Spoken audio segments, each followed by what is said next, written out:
রোজ রোজ একই রকম পটল ভাজি খেতে কি আর ভালো লাগে? আজকে আপনাদের সাথে শেয়ার করব পটল রান্না করা অন্যরকম আর জিভে জল আনা একটি রেসিপি।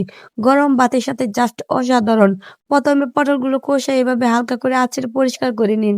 এরপরে দুপাশে কেটে ধুয়ে নিয়ে একটি ছুরির সাহায্যে পটলগুলো গায়ে ঠিক এভাবে ঘন ঘন করে দাগ কেটে নিতে হবে। এতে করে মসলা ভিতরে ভালোভাবে ঢুকবে।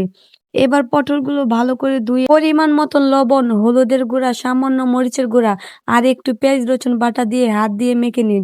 দাগ কাটা অংশগুলো ভেতরে যেন মশলা পৌঁছায় সেই দিকে খেয়াল রাখবেন। অল্প তেল গরম করে মশলা মাখানো পটলগুলো ছেড়ে দিন।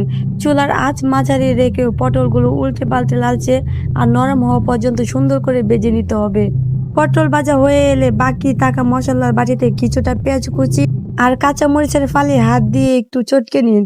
এরপর এগুলো পটলের উপর ছড়িয়ে দিন আর কিছুক্ষণ নেড়ে চেড়ে ভাজতে থাকুন যতক্ষণ না পেঁয়াজটা নরম আর সুগন্ধি হয়ে উঠছে। ব্যাস তৈরি হয়ে গেল গরম গরম অসাধারণ পটল ভাজি। কেমন হয়েছে অবশ্যই কমেন্ট করে জানাবেন।